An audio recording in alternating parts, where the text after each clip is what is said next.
started in real estate back in 2018. So you guys probably don't know about this from me, but I actually fell off of a palm tree back in 2017. I used to be in the landscaping industry. I grew up in the landscaping industry with my father, and I had an accident. So that's what I used to do. I used to be a tree trimmer. Never did I know that I was going to be in real estate. And in the summer of 2017, I was up there in one of the trees. The tree broke on me. I came crashing down. It was only like 15 feet, to be honest. The thing that made it really bad was that I fell on a brick wall. So, on my butt, So, if I would not have fell on that wall, I probably would have been okay. But at the same time, I probably would have still been up trimming palm trees. So, my life took a different direction after that. And what happened was after that, I thought I was going to be an HVAC technician. I got my certificate for HVAC. And I realized also that that's not what I wanted to do. I just had a whole paradigm shift. I started reading books, and I realized that I wanted to be an entrepreneur. And I went down YouTube University. I started just watching a whole bunch of content. At the time, it was crypto, 2017. When crypto was taking off, drop shipping, e-commerce, and then real estate. I remember seeing Cody Sperber, Ty Lopez, everybody's trying to sell you a program. And I stumbled upon Rich Dad Poor Dad, which I had already stumbled upon Cash Flow Quadrant, the second book. Okay. And, but I never finished the Cash Flow Quadrant when I first read it a few years prior to that. And from there, I seen real estate, and I was like, you know what? I think I could do this. I don't have to reinvent the wheel. I don't have to create a new gadget, a new widget. And, crypto was kind of confusing at the time. And I said, you know what? I could do this. It's real estate. It's been around for tens of thousands of years. It's not going anywhere. Land, they're not creating any more of it. I think I could buy houses, rent them out, and collect passive income. And from there, I just took off.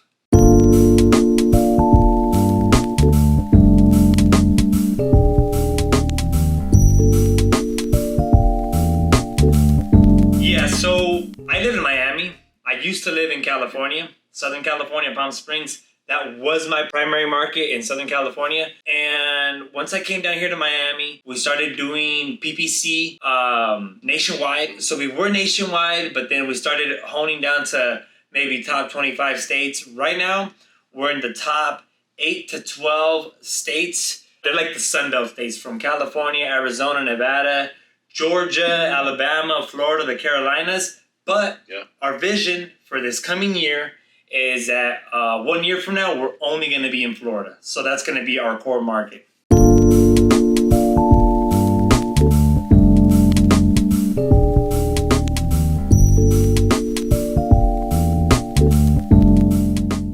So our main focus right now is wholesaling and novation. We have done fix and flips.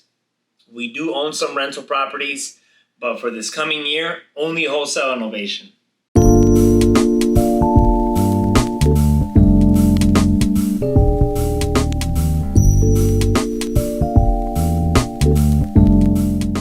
So I think the word novation is a term that's tossed around loosely. If you're really trying to get technical, it's when you're replacing one contract with another contract.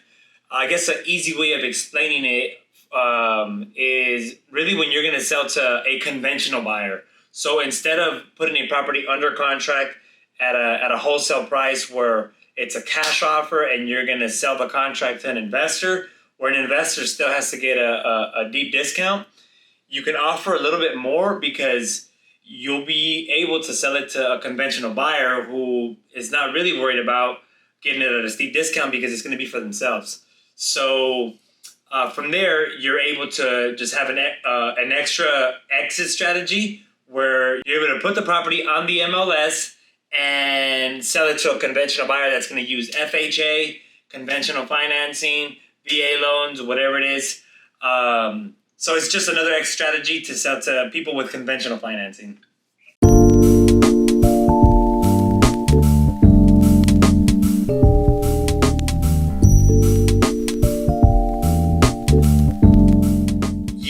So what happened was I bought a little program, I think, with Ty Lopez, and from there, Cole Hatter was on that program. Cole Hatter was talking about RIAs, the local real estate investment groups. And there was actually two groups that were nearby from me, one actually in my town and another one that was about an hour away. The one that was an hour away, I think, was in a few days. It was in Riverside, California, so I drove there, and I just started networking. I remember being around some guys that were talking about apartment deals, and I remember just like watching them and just visualizing, knowing to myself that I've never done a deal, but I knew that I was going to be having the same conversations with them down the line. So from there, went to that meeting. Then I attended the one that was in my local area, just started networking some more. From there, they started talking about other meetings where you now had to pay maybe like $500 for the weekend, and just started really surrounding myself around with all these people, continuing to listen to podcasts, continuing to read books, and everything was just kind of clicking together. I remember the way that I like to describe this is just putting the pieces of the puzzle together, because I was still a little confused. I still didn't really know maybe what was it exactly that I needed to do. I remember just still being a little confused, right? Like, what? Wholesale properties? Like, wait, why would anybody want to sell their house at a discount? Oh, okay, that's why. Oh, foreclosures, all right. Well then, how am I going to talk to them? And all these pieces of the puzzle really just started clicking in. And then finally I was like, okay, that's enough. Like, enough education. After like maybe 3-4 months of education, all the education sounded very similar. And I said, okay, now it's time to take action. So now what am I going to do? All right, so am I going to cold call? Am I going to door knock? And for me, it was driving for dollars at the time. So yeah, that's how it happened for me. Just started driving for dollars. Picking up. I remember there was a period where even before I started driving for dollars, I would call just regular houses, like or houses that had equity, but with no filters. I remember calling like $1 million houses, leaving ringless voicemails and all that stuff. Just like saying, hey, do you want to sell your house? But with no clear direction. I remember telling my mom too, like, I'm going to call these people and I'm going to ask them if they want to sell their house. And my mom was like, you're just going to call those people and just ask them like that? I was like, I'm just going to call them. I'm just going to ask them to see if they want to sell me their house at a discount. And it was people that were not even in distress. It was just like, just regular houses, right? I didn't know at the time whether, like, what kind of filters, or I probably didn't even know that there were filters, trying to target these people that were more in distress, either vacant houses, foreclosure, whatever it was. The only thing I probably knew was that they had high equity, so I just started calling these people. And then after, like, looking back, I was like, wow, I was never going to get a deal from them.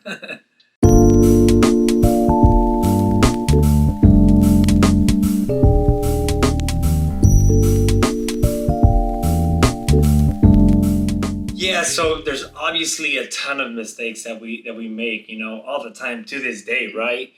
Of course. I think that our success is really just going to be a foundation of failures. And I think looking back, I think looking back, really one of the biggest mistakes that I did was not tracking my numbers, not tracking how much money was coming in and how much money was leaving. I remember just wheeling and dealing, just doing deals and having money coming in through my bank account and cutting checks, paying contractors, whatever it was, but really not, or just having things tracked maybe like on a notebook, right? Or just kind of by memory or on your phone, right? And just having to go back to do your taxes and, sifting through all of the, through the different categories, just like trying to remember, like, oh, what was that for? Gosh, I don't even know what that was for. Oh yeah, I think that was for that, I don't even know, right? And so that was all really a big mistake, and it really bit me in the ass, like maybe a year and a half ago, where we were just spending money on marketing, spending money on this, spending money on that, and next thing you know, your bank account is really going down. And at the time when the interest rates had gone up, I had just moved to Miami. I had just got an office and just trying to grow a team and all that. I remember there was a period where there wasn't that much deal flow and there was just so much money leaving. And I'm just kind of thinking to myself, like, where's all the money going, right?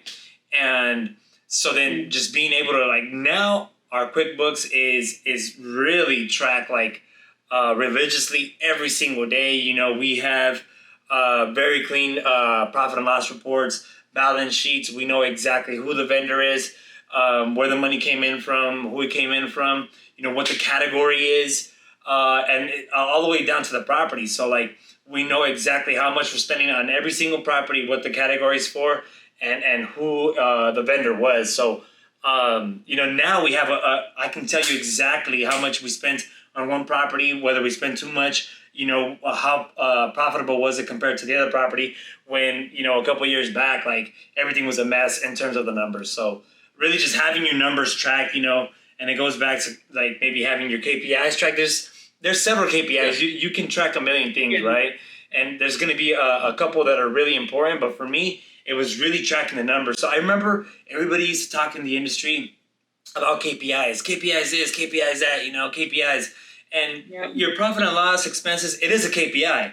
So, but I just remember just hearing that word KPI, and it's like, yeah, like I'll figure that out later, right? I'll figure that out later. I don't really care. I'm just hustling, right? But if anybody's out there listening, I'll just say, listen, if you hear that word KPI, like, yeah, it's important, you know, go and take action, right? That's the most important thing. Don't get caught up in the KPIs and the small stuff, but just know that stuff is really going to come back and bite you in the butt if you don't start tracking it early on, for sure. Yeah, absolutely. Now, was that when you, like, your introduction to boardroom, was that kind of like Kent's harping on KPIs that got you hyper focused on it, or was it out of like just necessity because of the loss of the cash flow?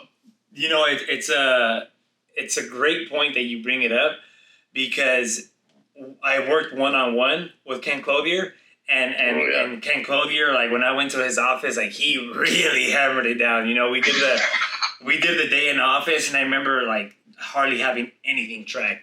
And so, you know, looking back, like it was, you know, it might have seemed a little embarrassing, right? Where I don't really have this stuff tracked, but honestly, that's why I hired him, right? You know, so that he can drill it into me. That's why we went to his office, and he just really broke everything down, and he said, all right, you need to grab all this stuff. And so we just went on a little brainstorm, and after that, it was a paradigm shift. Like we were already starting to track some stuff, but after that, you know, he said, hey, like business is a numbers game, right? And it really is. Right. So I just said, you know what, like I need to track all this shit. So just being in his one-on-one coaching, and also being part of the boardroom, and just knowing like now our KPIs are super dialed in. That, for example, on this last boardroom presentation, like I didn't even go over my KPIs. You know, like, you know how it's one of the slides? Like, I didn't even talk about that. Like, I don't care about that. Like, I had a different issue, and I got straight into that issue because, like, my KPIs, I know that stuff. Like, don't ask me about that. I figured that out. Like, I need to figure out more about how to step out of the closer role, and, like, accountability, and, like, stepping into, like, integrator, visionary role. That was my issue this time. KPIs, like, I like to think we got them down. There's always a work in progress with that, right? But it's really not an issue as much as it was before.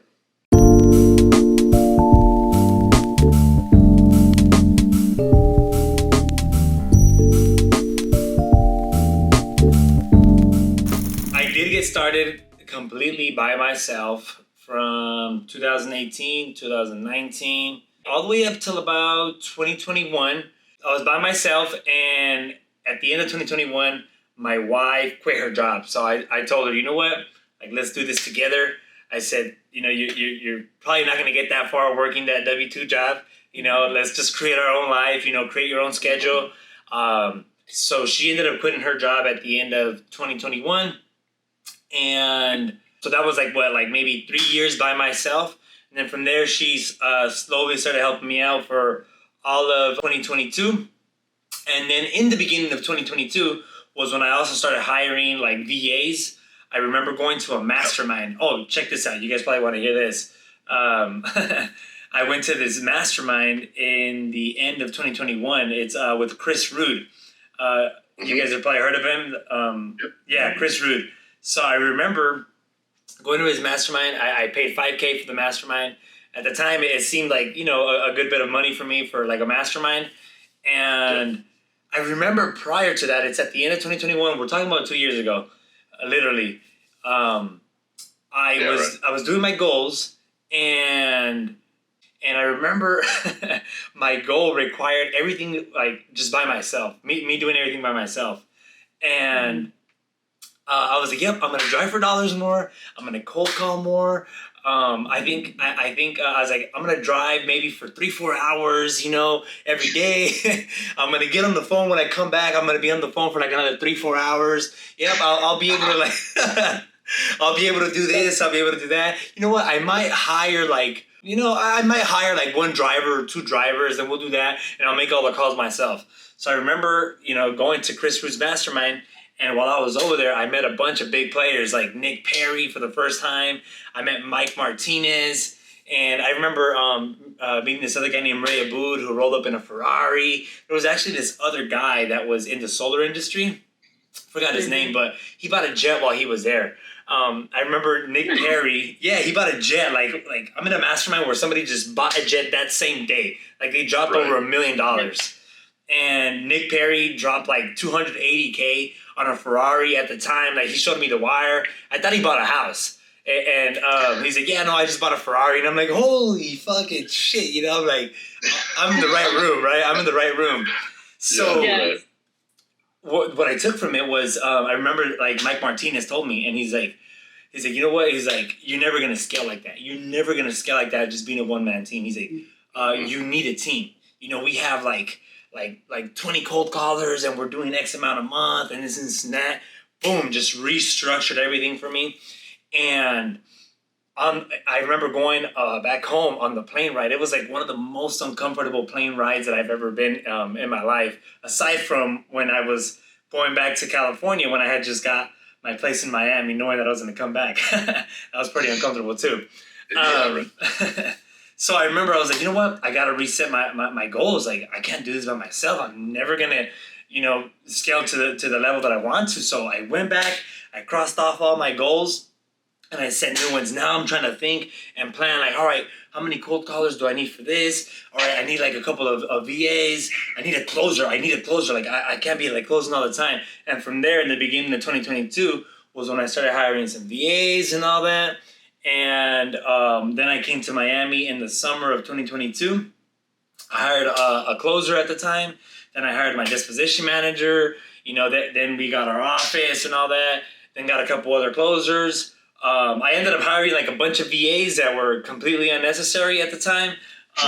It kind of went hand in hand with like not tracking the numbers. Like at the time, like I'm over here thinking like, oh yeah, let's hire another VA. Like let's get ready like to scale, we're going to need these people, right? We're going to need them. Like, let's start hiring them, right? And at the time, since we weren't really tracking our numbers as well, it's like, we realized we didn't even need them or how much we were even spending on like hiring all these people, right? So that's kind of goes to the mistake. And finally, right now we're a team of 7. And so that's kind of the journey from like the beginning of 2022 to now. We're looking to hire another closer, but now we're trying to stay lean and mean, right? Just trying to make sure that everybody is operating at their maximum capacity at the current level, before we start hiring other people. So that was my transition from like being a one-man band to now.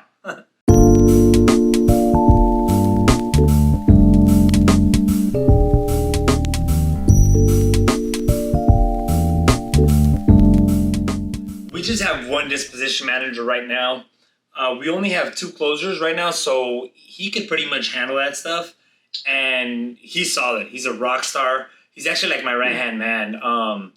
His name is Stefan, and he just naturally leads. He naturally just kind of takes control of the situation. He's actually the guy that has been holding me accountable for Traction. We're now implementing Traction. In the beginning, we kind of read the book together, and I remember we were going to start self-implementing. No, actually, we were reading it, and then we were getting towards the end, and I remember, like, the hustler mentality of me was like, oh, you know what, Stefan, like, we need to put more deals on the board.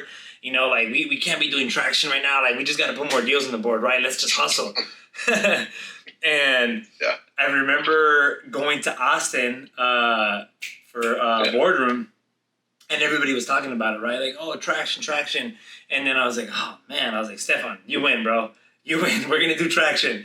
And it was actually one of my goals this year. You know, everything happens, like, right? Like, I'm a big believer that when you set your goals and you're very intentional about them, like, they're going to happen, right? So it just happened. It was one of my goals in the beginning of the year that we're, like, implementing traction. And even though, like, I tried pushing away from it, like, now we're fully implementing it. We devote 1 hour every day for, like, the past, like, few months since Austin. And we have our weekly 10 meetings. You know, we have our issues, our to-dos.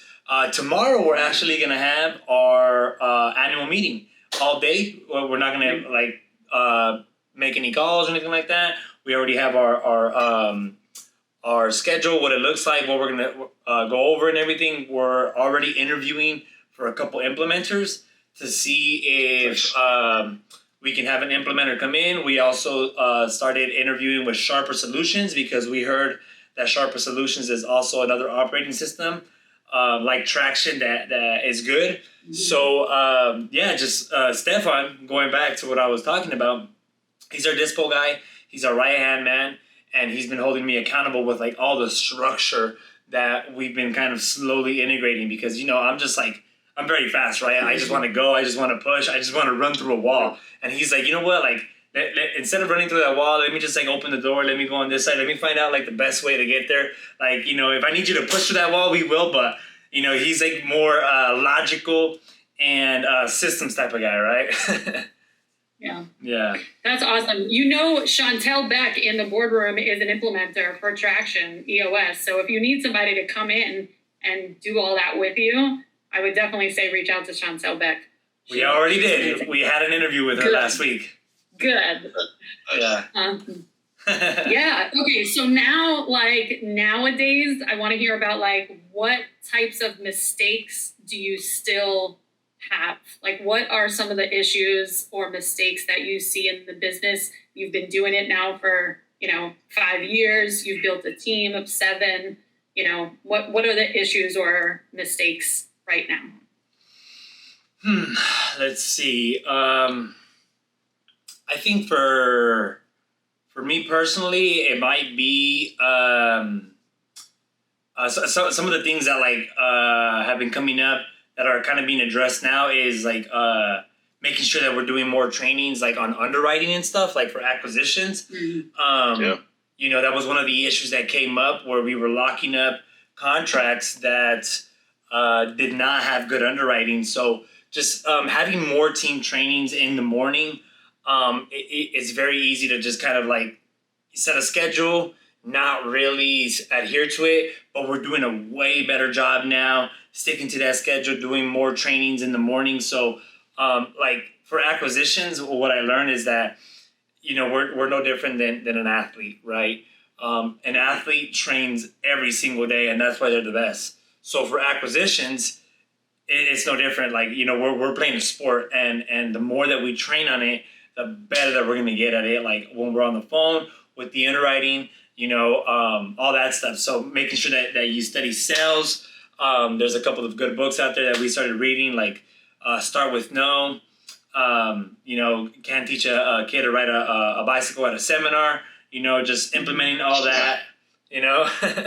So just ongoing training for the underwriting is like some of the mistakes that we've done in the past. Just not even that long ago that we're doing more now to try to make sure that, you know, we just improve and train every day. Yeah. And I would think, like, if you're talking about a mistake, that comes from, like, losing too many contracts, right? Like, you start noticing, like, we're not able to perform, right? Or we got to go back and renegotiate. So were those, like, the issues that were coming up for you to realize that you had an underwriting issue? Absolutely. Yeah, absolutely. Just, you know, locking up the contract and then realizing later, like, you know what, it wasn't even a good contract to begin with. So one of the things that I'm doing now as kind of like the manager of the acquisition team is I'm making sure that I'm really in there with them and approving the deal and making sure that the numbers are good to give them the confidence to lock it up before we actually even lock it up to pass it to dispo. So, we kind of let the acquisition guys kind of give their own judgment about what the underwriting was, and as a result, they'll lock it up at a higher number than it should be at, and then we have to deal with it later for sure. Yeah. And those renegotiation calls are spicy. Yeah. 100%. All right, I won't keep you here for much longer, but I have another question related to that as far as like underwriting now. Do you let your closers do the underwriting, or do you have someone within the team that like that's their primary job is underwriting, or just curious how you guys handle that? So we used to let them do all their own underwriting. Now I went to Eric Klein's mastermind recently, and that was one of my big takeaways at his mastermind is that they're doing extremely well. And he says that he contributes a lot of that to him really being in the business still as the underwriter. So we used to have like a big debate with like my acquisition guys. Like they used to say like, oh, we don't really want to underwrite. We want to be on the phone. We just want to lock up contracts. Like we need an underwriter and this and that. But then I also am part of Nick Perry's program, and all their acquisition guys underwrite their own deals. Interesting. And so I said, you know what? Like I'm really big on Nick Perry's model, so that I can, I'm trying to copy my model like theirs. So then I said, you know what? What we're gonna do is we're gonna do daily underwriting training, which we do every single day. Daily, we do half an hours in the morning. Right when we get in here, we do a drill. Give us an address, and we all just kind of like share feedback with each other, come up with a final ARV. Final MAO, the same thing for novation, MAO for novation. So we do that every single day so that they can continuously get better. But at the same time, I'm still in there every day during normal work hours, underwriting myself. Like if they need backup, like he'll say, hey, back me up. So I get on there, boom, boom, boom. I'll let them know, all right, hop on the next one, right? And that way I can kind of help them underwrite. But since we're implementing daily underwriting training in the morning, they still know how to underwrite the property themselves if they have to, or have a very good idea on how to do it. So it's an emphasis on having them, empowering them to do their underwriting, but at the same time, it's still getting approved by me, and sometimes even Stefan, but primarily me, so that I can make sure that we just kind of like double check the numbers and make sure that they're confident going into the negotiation.